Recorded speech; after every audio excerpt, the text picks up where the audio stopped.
नमस्कार, आप देख रहे हैं वीआईपी न्यूज। आपके साथ मैं हूं सुरभि तिवारी। तो 3 बजे की 3 बड़ी खबरों से रूबरू कराएंगे आपको। पहली खबर होगी पीएमसीएच अस्पताल से जुड़ी हुई, जहां पर यह कहा जा रहा है कि ऑक्सीजन की खेप को बढ़ा चढ़ा करके दिखाया जा रहा है, यानी कि इसमें भी घोटाले का खुलासा हुआ है। वहीं दूसरी बड़ी खबर होगी आपकी कि किस तरीके से बिहार में लॉकडाउन लगने के बाद से जो लोग, खासतौर पर दुकानदारों को ये देखा जा रहा है कि दुकानदार लगातार अपनी दुकानों को समय से भी अधिक खोलने की कोशिश कर रहे हैं, छुप छिपा करके लॉकडाउन के बाद भी वो अपनी दुकानों को खोली रखते हैं। तो ऐसे में एक अनोखी सजा पुलिस की तरफ से दी गई है इन दुकानदारों को, वो भी हम आपको विस्तार से बताएंगे। और वहीं तीसरी बड़ी खबर होगी आज की कि रेल पर कितना गहरा प्रभाव पड़ा है जब से लॉकडाउन लगा है। जो प्रवासी मजदूर है खासतौर पर उनके लिए एकमात्र जरिया केवल रेल ही है, लेकिन रेल पर भी जो रेवेन्यू एक तरीके से इकट्ठा किया जाता है उसमें भी कहीं ना कहीं गिरावट दर्ज की जा रही है। कई ट्रेनें अब तक रद्द भी की जा चुकी है, कैंसिल भी की जा चुकी हैं। प्रवासी मजदूरों के लिए एक आखिरी उम्मीद के तौर पर ही इसे देखा जा रहा है कि आपने अपने घरों को लौटने के लिए। तो ये रहेंगी 3 बड़ी खबरें और इस पर विस्तार से चर्चा करेंगे, लेकिन उससे पहले एक नजर हेडलाइंस पर। पीएमसीएच में ऑक्सीजन गड़बड़ी का मामला जरूरत से कई गुना अधिक दिखाया खपत। एचसी में पेश हुए खपत रिपोर्ट में हुआ खुलासा।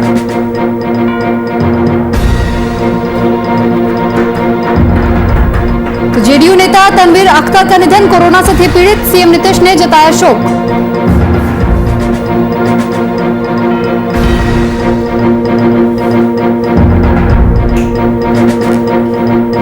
लॉकडाउन में दुकान खोलने पर बिहार पुलिस ने दी अनोखी सजा, दुकानदार को खुद के हाथों से मरवाया थप्पड़, बीवी बच्चों की भी खिलाई कसम।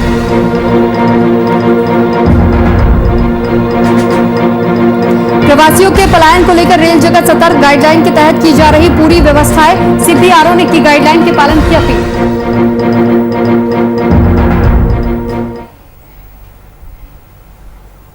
और अब खबरों की ओर आगे बढ़ेंगे। तो पहली खबर ऑक्सीजन घोटाले को लेकर है। कोरोना महामारी के इस दौर में भी बिहार के सबसे बड़े अस्पताल पीएमसीएच में कुछ और ही खेल चल रहा है। पीएमसीएच में जितने ऑक्सीजन की खपत हो रही है उससे कई गुना ज्यादा खपत के हिसाब दिए जा रहे हैं। दरअसल पटना हाईकोर्ट के निर्देश पर एक जांच कमेटी बनी थी जिसने इस खेल का पर्दाफाश किया है।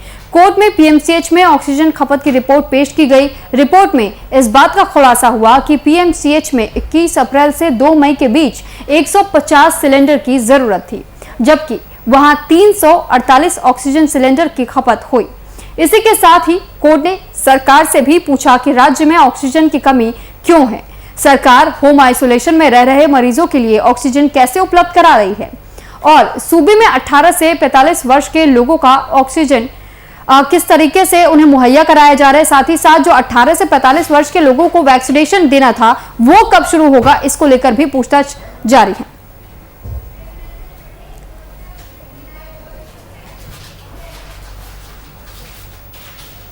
तो ऑक्सीजन की किल्लतें भी लगातार देखी जा रही है और ऑक्सीजन की इस बीच में कालाबाजारी की खबरें भी सामने आ रही है, क्योंकि जिस तरीके से पीएमसीएच से ऐसी खबर सामने आई है ये बेहद चिंता का विषय, क्योंकि पीएमसीएच बिहार का सबसे जाना माना अस्पताल माना जाता है। और अगर ऐसे में जब ये मामला कोर्ट तक पहुंचता है और कोर्ट से जब पूछताछ की जाती है, रिपोर्ट मांगा जाता है, तो रिपोर्ट में इस बात का खुलासा होता है कि खेप तो अधिकतर ही दिखाई जा रही है रिपोर्ट के मुकाबले।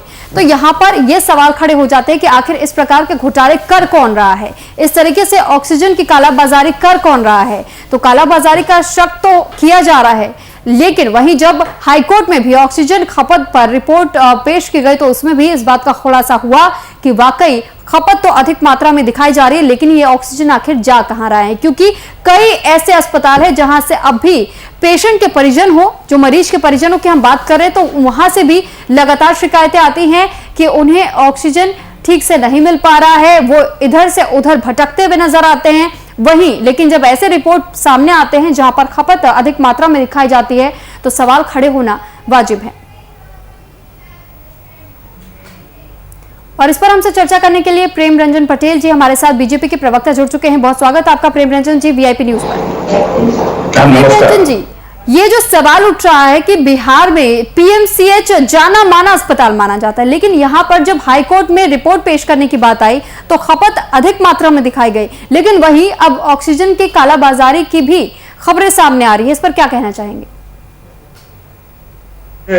बातें सामने आई है कि जितनी खपत होनी चाहिए था उससे ज्यादा वहां दिखाया गया है। जो ऑक्सीजन के सिलेंडर या ऑक्सीजन जितनी मात्रा में दी गई थी उससे कहीं अधिक खपत हुई है जितना खपत होना चाहिए था, और इसकी जांच सरकार के माध्यम से कराया जा रहा है। जैसे ही ये संज्ञान में आया है उसके बाद कौन से अधिकारी इसमें दोषी होंगे और किनके माध्यम से इस प्रकार की घटना को अंजाम दिया गया है, क्यों इस प्रकार से हुआ है, ये सारे जांच का विषय है। जांच होगी, जो उसमें दोषी पाए जाएंगे वो सभी लोग उस पर कार्रवाई होगी। लेकिन अब ऑक्सीजन का, इसलिए सरकार ने खुद जो है कल ही से 1000 किलोग्राम केजी का वहां से खुद जो है उत्पादन का प्रारंभ कर दिया है। कल से शुभारंभ इसका हो गया है और आगे आने वाला समय में बड़ा यूनिट अस्पताल के अंदर में लगेगा जहां से ऑक्सीजन होगा। जब ऑक्सीजन पाइप के माध्यम से जाएगा तो इसके कारण जो है बाहर से लाने की आवश्यकता नहीं पड़ेगी, तो इस प्रकार की कालाबाजारी को रोका जा सकेगा। इस प्रकार का कोई गड़बड़ी नहीं हो पाएगी, इसलिए कि जो भी ऑक्सीजन का उत्पादन होगा वो वहां स्टॉक रहेगा। जितनी खर्च होनी चाहिए जितनी मात्रा में वो खर्च होगा, बाकी जो है अलग से उसके लिए ड्रम रहेगा, उसमें खुद जो है वो वहां स्टॉक में रहेगा और जब आवश्यकता पड़ेगी जितनी जरूरत पड़ेगी उसके हिसाब से ऑक्सीजन को बाहर से मंगाने की जरूरत नहीं होगी। उतनी ऑक्सीजन की जितनी जरूरत होगी वो पूर्ति किया जा सकेगा। अगर ये बात की जाती है कि राज्य सरकारों के पास भी तो एक आंकड़ा होगा, एक रिपोर्ट तैयार होकर के जाती है, तो क्या राज्य सरकारों को इस बारे में पता नहीं था पहले से कि खेप ज्यादा दिखाई जा रही है रिपोर्ट में? जब हाईकोर्ट हर मामले में इंटरफेयर करता है तब राज्य सरकार की नींद खुलती है। देखिए, ये शुरुआती दौर था और शुरुआत में जिस प्रकार से ऑक्सीजन की स्कार्सिटी प्रारंभ हो गई थी, जिस प्रकार से चारों तरफ मारामारी हो रहा था, जिस प्रकार से ऑक्सीजन की आवश्यकता पड़ रही थी, उसमें कहीं से ये नहीं देखा गया कि कितनी जरूरत है।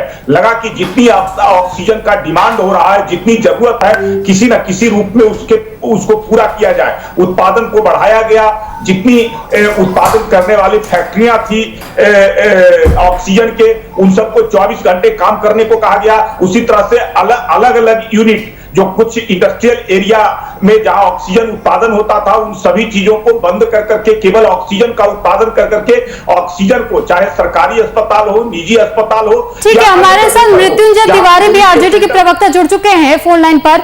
बहुत स्वागत आपका मृत्युंजय जी वीआईपी न्यूज पर। धन्यवाद जी मृत्युंजय जी, सवाल यही खड़े हो रहे हैं कि जब हाईकोर्ट ने इस मामले में भी दखल दिया कि ऑक्सीजन की जिस तरीके से खपत हो रही है, वो रिपोर्ट जब पेश की जाती है कोर्ट में तो उसमें खपत अधिक मात्रा में दिखाई जाती है, जबकि हाईकोर्ट ये सवाल करता है कि आखिर इतनी खपत तो होनी भी नहीं चाहिए थी जितना कि आप इस रिपोर्ट में दिखा रहे हैं। यानी क्या ये कहा जा सकता है कि वाकई बिहार में ऑक्सीजन की अभी भी भारी मात्रा में कालाबाजारी हो रही है?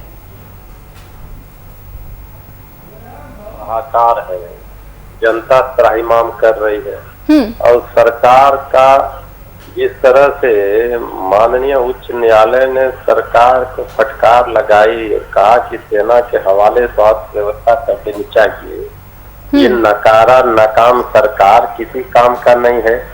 ऑक्सीजन की खपत है, सरकार कह रही है ऑक्सीजन है, वहाँ कहाँ है ऑक्सीजन? ऑक्सीजन के अभाव में लोग दम तोड़ रहे हैं। वेंटिलेटर है, ऑपरेटर नहीं है, कहीं कोई ऐसी व्यवस्था नहीं है जिससे लोगों को राहत मिल सके। इस आपदा के समय महामारी में लोग भगवान के भरोसे हैं। अब तो ये स्थिति हो गई है, आपने देखा कल ही कि 50 से ज्यादा एम्बुलेंस वहाँ सांसद के घरों में पड़े हुए हैं, धूल फांक रहे हैं। कितने लोगों की जान बचाई जा सकती थी? ये स्थिति है, अराजक स्थिति है। इसे जो माननीय न्यायालय ने टिप्पणी की है, इसके बाद भी ये बेशर्म सरकार पर अगर कोई असर या फर्क नहीं पड़ता है तो इससे कोरोना की महामारी से भी ज्यादा खतरनाक है वो सरकार जो जनता के साथ गद्दारी करे। ऐसी परिस्थिति में ठीक है, हमारे साथ प्रेम रंजन पटेल जी भी बीजेपी से प्रवक्ता जुड़े हुए हैं। अब प्रेम रंजन पटेल जी, आपने तो सुन लिया कि किस तरीके से यहाँ पर दूसरी तरफ सरकार पर ही सवाल खड़े किए जा रहे हैं कि एक तरफ जहाँ जनता अगर त्राहिमाम कर रही है तो राज्य सरकार के इन चीजों पर ध्यान देना चाहिए, क्या कहेंगे? बोलना इनका है, इनके जिम्मे तो और कोई कुछ रह नहीं गया है। ये इसलिए ये सब दिन बोलते रहे हैं। जब इनको मौका मिला, 15 साल तक इनके भी शासनकाल थे, और उस शासनकाल में क्या स्थिति थी। अगर आज जितनी हम लोग जो ऐसे काम कर रहे हैं, अगर उसको किया जाए, ये महामारी है, कोरोना का संक्रमण है, कोई नहीं जानता था कि इस प्रकार का प्रकोप आएगा, और इस प्रकोप में जितनी व्यवस्थाएं थी वो व्यवस्थाएं कम पड़ गई है। लेकिन उसके बावजूद ऐसे समय में लोगों को राजनीति करने की जरूरत नहीं थी। पार्टियों से ऊपर उठ करके सरकार को सहयोग करने का, जब भी कोई ऐसा सर्कमस्टांसेस आता है, ऐसी परिस्थिति आती है, ऐसा महामारी होता है, तो उसमें सारे कुछ राजनीति भुला दिए जाते हैं। मानवता सबसे बड़ा चीज होता है, और मानव सेवा करना चाहिए। ये लोग मानवता नहीं कर रहे हैं, ये लोग राजनीति कर रहे हैं, ये लोग केवल सवाल पर सवाल खड़े कर रहे हैं, और सरकार को बाधा उत्पन्न कर रहे हैं काम करने में। लोग जो ऐसे लगातार अस्पतालों में जाकर करके जो काम कर रहे हैं, हमारे स्वास्थ्य कर्मी, स्वास्थ्य चिकित्सा के क्षेत्र में लगे हुए व्यक्ति, या जो कोरोना वॉरियर्स है, उन सबके मनोबल को तोड़ने का काम कर रहे हैं। उनको प्रोत्साहित करने के बाद बजाय हतोत्साहित करने का काम कर रहे हैं। इनका तो काम है बिहार को अस्त व्यस्त करना। ये पहले भी उसी प्रकार का काम किया है। हम व्यवस्थाएं जितनी खड़ी की है, उस व्यवस्था में अगर हाथ बटाना चाहते थे, आकर करके सहयोग देना चाहते थे, तब लगता कि ये बिहार के हित के लिए काम कर रहे हैं। ये महामारी ने ये मानवता को ऊपर रखे हैं, राजनीति को किनारे कर दिया है। लेकिन इनको कोई मतलब नहीं है, केवल राजनीति करना, खड़ा करना है, अपनी बातों को जो ऐसे के माध्यम से लोगों को पहुंचाना। लोग तो देख रहे हैं बिहार की जनता कि काम कर रही है सरकार, लोगों की सेवा करने का काम सरकार कर रही है, व्यवस्था खड़ा करने का काम सरकार कर रही है। चाहे केंद्र सरकार के सहयोग से, राज्य सरकार अपने संसाधनों के माध्यम से वो काम कर रही है, और ये लोग जो ऐसे उस काम में बाधा उत्पन्न करने का। चलिए ठीक, प्रेमरंजन पटेल जी, बहुत धन्यवाद आपका अपना कीमती वक्त देने के लिए और वीआईपी न्यूज पर अपनी बात को रखने के लिए। तो सवाल तो खड़े किए जा रहे हैं कि आखिर पीएमसीएच में जो घोटाला अब सामने आया है ऑक्सीजन को लेकर के, आखिर ये घोटाले का खुलासा हाईकोर्ट में रिपोर्ट पेश करने के बाद क्यों किया गया, और इसके बाद से इस पर क्या कंट्रोल किया जाएगा या नहीं। तो जहां पूरे देश कोरोना महामारी की भीषण चपेट में है, तो वहीं कोरोना संक्रमण की चेन को तोड़ने के लिए देश के ज्यादातर राज्यों ने लॉकडाउन लगाने का फैसला किया है, जिसमें बिहार भी शामिल है। बिहार में 15 मई तक के लिए लॉकडाउन लगाया गया है। इस दौरान पटना से लेकर तमाम शहरों में पुलिस और सुरक्षा बल के जवान सड़कों पर हैं और लॉकडाउन का सख्ती से पालन करवाने के लिए बेवजह घर से निकलने वालों पर कड़ी कार्रवाई कर रहे हैं। इसी क्रम में पटना के फतुहा में लॉकडाउन के दौरान दुकान खोलने पर पुलिसकर्मियों ने दुकानदारों को अनोखी सजा दी। पहले तो पुलिस वालों ने खुद कोरोना से बचने के लिए दुकानदार को अपने ही हाथों से थप्पड़ मरवाया। इसके बाद पुलिस अधिकारी ने दुकानदार को कसम खिलवाई कि अगर दुकान खोली तो बेटा और पत्नी मर जाएंगे।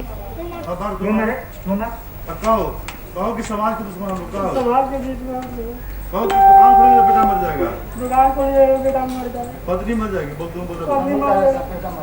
पत्नी मर जाएगी, हम जिंदा रह हम लोग भी तो मरेंगे सर। बाकी है जिंदे रह जाएंगे सर, जिंदे रह जाएंगे। क्या नाम है तुम्हारा? क्या नाम है तुम्हारा? नाम क्या है? अरे मालिक यही है। नाम क्या है? सुनो, कल से ना खोलेगा, कल से खोलेगा तो देखो लगने पड़ेगा। तुमको कस के मारा? अरे मारने के बाद में अभी मारना, उसको कस के मारा, तुम मार। तुम कहो कि समाज के दुश्मन हम लोग कहो।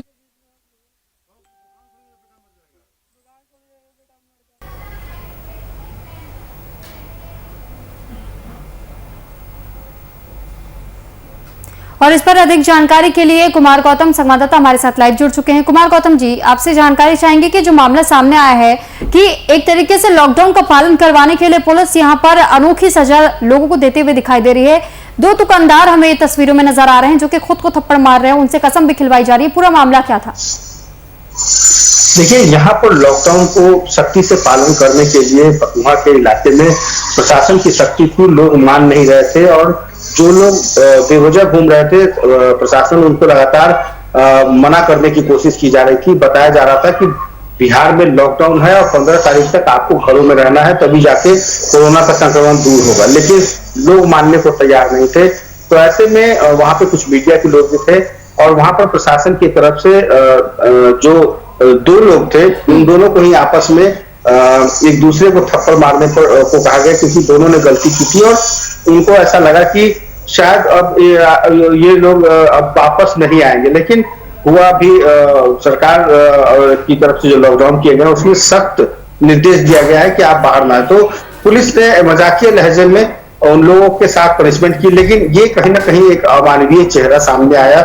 प्रशासन चाहती तो डंडे से भी डंडे का इस्तेमाल कर सकती थी और कई जगहों पर किया भी जा रहा, लेकिन जो वर्तमान परिस्थितियां हैं उन परिस्थितियों में कहीं ना कहीं इस तरीके का जो अमानवीय चेहरा है, आप देखिए जमुई में भी फतुहा के तर्ज पर ही इसी तरीके की घटना देखने को मिली, जहां पर उठक बैठक कराए गए, उठक बैठक के साथ साथ एक दूसरे को थप्पड़ मारने की बात कही गई। तो कहीं ना कहीं इस तरह का जो चीज है, इस तरीके की जो चीजें होती है वो एक अमानवीय पहलू है। लेकिन जो वजह है बिहार के अंदर लॉकडाउन है, लोग मान नहीं रहे हैं, प्रशासन लगातार हर चौक चौराहे पर चौकसी बढ़ते हुए, लेकिन इन चीजों को मानना होगा क्योंकि जागरूकता और कोरोना के संक्रमण को तोड़ना है तो शायद सड़कों पर नहीं निकलना होगा, बेवजह तो बिल्कुल नहीं निकलना होगा। लेकिन उनके किसी बाहर निकलने का कोई कारण नहीं था, ना तो उन्होंने आई कार्ड दिखाया, ना उन्होंने ये बताने की कोशिश की। ठीक है, लेकिन कुमार गौतम जी, क्या ये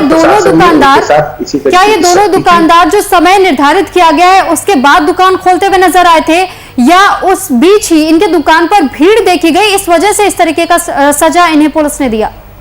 कहीं भी लॉकडाउन को लेकर के जो सख्ती देखी जा रही है वहां पे कहीं कहीं डंडे बरसाए जा रहे हैं, तो कहीं इस तरीके की चीजें सामने निकल कर आ रही है। जी ठीक, लेकिन कुमार गौतम जी, आपसे हम यही जानना चाह रहे हैं कि दोनों दुकानदारों को जो सजा देती हुई पुलिस नजर आ रही है, तो क्या ये समय सीमा जो निर्धारित की गई है उसके बाद इन्होंने दुकान खोला था, इस वजह से इन्हें सजा दी गई, या फिर इनके दुकान पर भारी मात्रा में भीड़ जुटी हुई थी, मास्क नहीं था, सोशल डिस्टेंसिंग का ख्याल नहीं रखा जा रहा था, इस वजह से पुलिस ने इन्हें सजा दी है?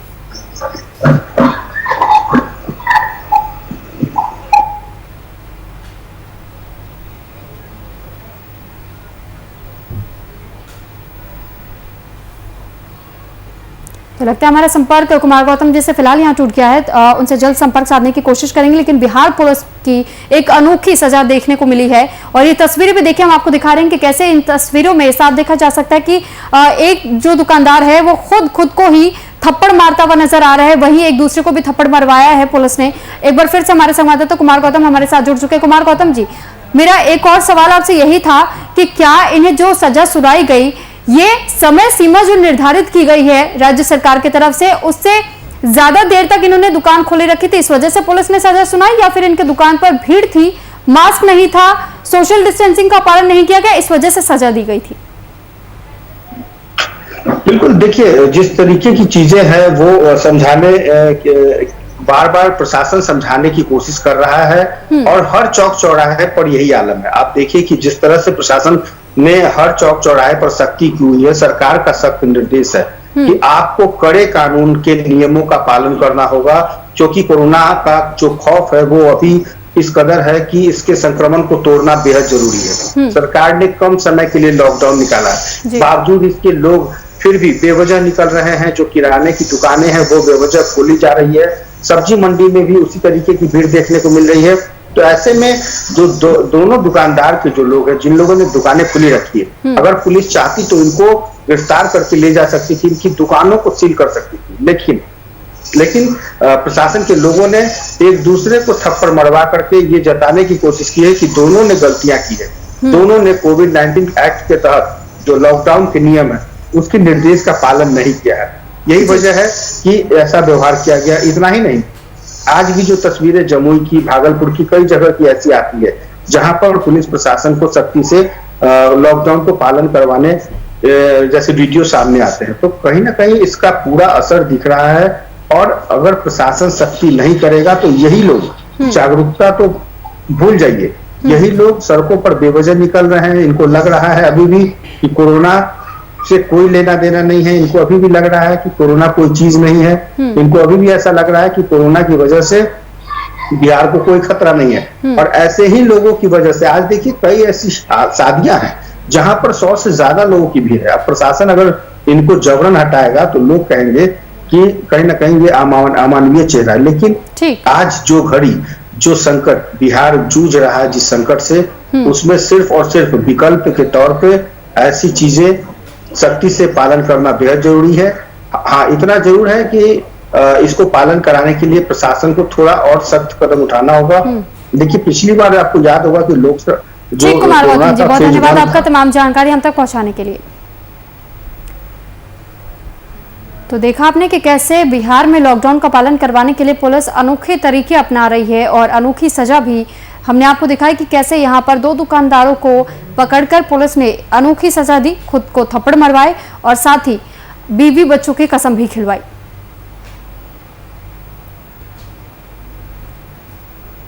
तो कोरोना संक्रमित मरीजों के आंकड़ों में लगातार इजाफा हो रहा है। इसी बीच सभी राज्य बढ़ते संक्रमण को देखते हुए लॉकडाउन का रास्ता अपना रहे हैं।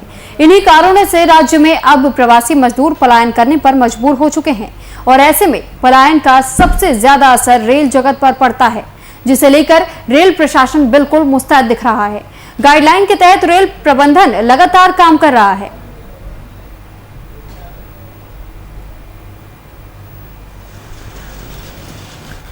देखिए, प्रोटोकॉल जो है वो पूरी तरह से पालन करने की जरूरत है, चाहे वो रेल कर्मी हो या पैसेंजर्स जो स्टेशन प्रेमाइसेस में आ रहे हो। सोशल डिस्टेंसिंग, फेस मास्क और हैंड सैनिटाइजर का रेगुलर इस्तेमाल करें। जब भी ट्रेन में ट्रैवल करें तो अपनी ज़रूरत की चीज़ें, थोड़ा लाइट ट्रैवल करें आप, और अपनी ज़रूरत की चीज़ों को जरूर अपने साथ रखें, जैसे कि लिनन है या टॉवल है, इस तरह की चीज़ें। खासकर जो महिलाएं, बुजुर्ग और बच्चे हैं उनको ट्रैवल में ध्यान में रखते हुए। साथ ही जो खाने पीने की चीज़ें हैं वो भी ट्रेन में अब लिमिटेड तरीके से ही सेल किया जा रहा है, केवल पैक्ड फूड ही दिया जा रहा है ऑन पेमेंट। तो और लोगों से ये भी आपके माध्यम से अपील रहे कि जब भी वो ट्रैवल करें, अपने इन सारी चीज़ों का जो बेसिक नीड्स उनका ट्रैवल करें, जब तक ज़रूरत ना हो बिल्कुल ट्रैवल ना करें।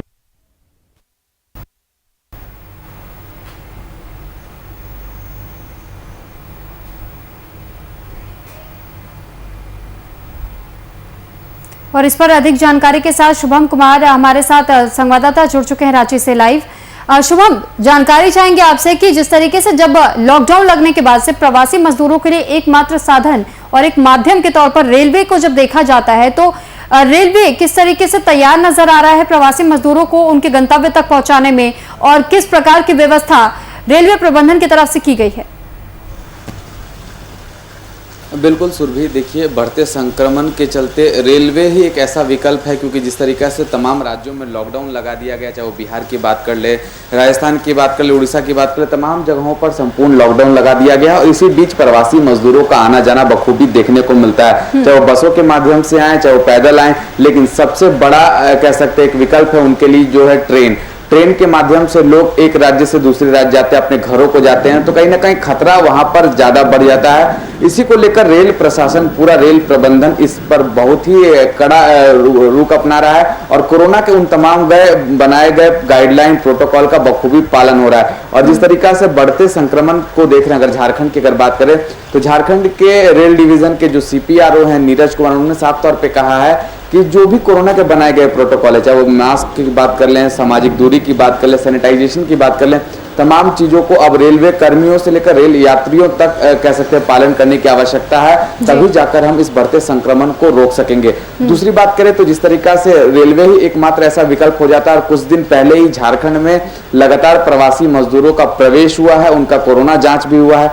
लेकिन कल देर शाम 5:27 पे एक ट्रेन आई थी सूरत और गुजरात से, लगभग 1500 से ज्यादा प्रवासी मजदूरों को लेकर आई। तो वहां कहीं ना कहीं लचर व्यवस्था देखने को मिली है जिला प्रशासन की ओर से। रेल प्रबंधन अपने तरफ से पूरी तरीके से तैयार है, लेकिन जिला प्रशासन को भी रेल प्रशासन के तर्ज पर काम करना होगा। जो भी व्यक्ति, जो भी प्रवासी मजदूर बाहर से आएंगे, उनका कोरोना जांच निश्चित रूप से वहीं पर करना होगा, उसके बाद उन्हें क्वारंटाइन सेंटर भेजना पड़ेगा। अगर कहीं से भी लापरवाही देखने को मिलती है तो जिसका खामियाजा बढ़ते हुए आंकड़े सामने आएंगे और मृत्यु दर में बढ़ोतरी होगी और कोरोना की जंग हम हारते चल जाएंगे। तो हम भी राज्य की जनता से और जिला प्रशासन से अपील कर रहे हैं कि कोरोना के बनाए गए तमाम प्रोटोकॉल का बखूबी पालन करें, और जिस तरीका से रेलवे प्रबंधन अपनी जिम्मेदारी को समझ रहा है, उसी तरह रेल यात्रियों को भी अपनी जिम्मेदारियों को समझना पड़ेगा। जी ठीक है, लेकिन शुभम, अक्सर ऐसी कमियां भी देखी जाती है कि जैसे प्रवासी मजदूर ट्रेनों से स्टेशन पर उतरते हैं तो वो भागने की होड़ में रहते हैं। उन्हें रोक करके जब रेलवे प्रबंधन कोशिश करता है, पुलिसकर्मी कोशिश करते हैं कि उनका टेस्ट कराया जाए, तो ऐसे में क्या व्यवस्था की गई है ताकि वो भागे ना, टेस्ट करवा कर ही वहां से निकले? देखिए, तमाम जगहों की अगर बात करें तो राजधानी रांची में 2 मुख्य रेलवे स्टेशन है, हटिया रेलवे स्टेशन और रांची रेलवे स्टेशन। दोनों जगहों पर स्वास्थ्य कर्मी पूरी तरीके से तैनात हैं, सुरक्षा के कर्मी भी तैनात कर दिए गए। लेकिन कल जो व्यवस्था देखने को मिली थी, ना तो वहां पर कोई स्वास्थ्य कर्मी था, ना ही कोई सुरक्षा कर्मी। लगातार कह सकते हैं जिस तरीका से लापरवाही का आलम जो जिला प्रशासन की ओर से देखने को मिला है, तो कहीं ना कहीं बढ़ते हुए आंकड़े की ओर ये संकेत जा सकता है। लेकिन अगर बात करें और दिनों की बात करें तो जो भी व्यक्ति प्रवासी मजदूर, चाहे वो यात्री हो, जो भी बाहर से आते हैं, उनका वहां पर थर्मल स्कैनिंग होता है। उसके बाद उनका कोरोना जांच किया जाता है। अगर वो नेगेटिव पाए जाते हैं तो उन्हें घर में आइसोलेशन रहने की हिदायत दी जाती है। तमाम चीजें का पालन करवाना बेहद जरूरी है, तभी हम जाके बढ़ते हुए आंकड़े को रोक सकते हैं। लेकिन जो मौजूदा परिस्थिति है उसको देखते हुए, क्योंकि अभी जो पीक आवर है, प्रवासी मजदूरों का आना और जाना तमाम राज्यों में लगा हुआ है, इसमें लापरवाही बरतना कह सकते हैं बहुत बड़ा ही खामियाजा भुगतना पड़ सकता है, चाहे वो राज्य की सरकार हो, चाहे वो केंद्र की सरकार हो। और राज्य की जनता से लगातार अपील है कि अगर आप ट्रेन में ट्रैवल कर रहे हैं तो उन तमाम प्रोटोकॉल और गाइडलाइन का बखूबी पालन करें, तभी जाकर आप सुरक्षित रहेंगे और आपका परिवार पूरा सुरक्षित रहेगा। जी ठीक, शुभम, बहुत धन्यवाद आपका तमाम जानकारी हम तक पहुंचाने के लिए। तो लॉकडाउन के चलते मजदूरों का पलायन लगातार जारी है और ऐसे में रेल प्रबंधन ने भी अपनी कमर कस ली है और तैयारियां पूरी कर ली हैं, ताकि जैसे ही रेलवे स्टेशन पर प्रवासी मजदूर उतरते हैं तो उनका टेस्ट बिना कराए उन्हें घर ना भेजा जाए। तो ये थी 3 बजे की 3 बड़ी खबरें। जो पहली खबर आपने देखी पीएमसीएच अस्पताल से जुड़ी हुई थी, जहां पर हाईकोर्ट में अब यह मामला दाखिल कर दिया गया है कि रिपोर्ट जो पेश की गई है दरअसल ऑक्सीजन की खपत को अधिक मात्रा में दिखाया गया। वही दूसरी बड़ी खबर थी कि किस तरीके से लॉकडाउन का पालन करवाने के लिए पुलिस अनोखे तरीके अपना रही है और एक अनोखा तरीका इसी तरीके से अपनाया गया कि दुकानदारों को सजा दिलाई गई अपने हाथों से थप्पड़ मरवाकर और बीवी बच्चों की कसम खिलवाकर कि लॉकडाउन का उल्लंघन ना करे। और वहीं तीसरी बड़ी खबर थी रेलवे जगत से जुड़ी हुई। दरअसल रेल एक ऐसा माध्यम है जो कि प्रवासी मजदूरों के लिए बेहद इस वक्त कामगार साबित हो रहा है, क्योंकि वो अपने गंतव्यों तक लौटने के लिए रेलवे का ही इस्तेमाल कर रहे हैं और ट्रेनों का इस्तेमाल करने के लिए यहाँ पर रेलवे प्रबंधन भी पूरी तरीके से तैयार नजर आ रहा है। अपने तरफ से तमाम कोशिशें रेलवे प्रबंधन कर रही है कि जो प्रवासी मजदूर स्टेशन पर जब उतरते हैं तो उनका बिना कोरोना चेक हुए, यानी बिना कोरोना टेस्ट करवाए उन्हें उनके घर तक ना जाने दिया जाए। तो ये थी 3 बड़ी खबरें और इसी के साथ आपसे इजाजत चाहेंगे। आप बने रहिए वीआईपी न्यूज के साथ। नमस्कार।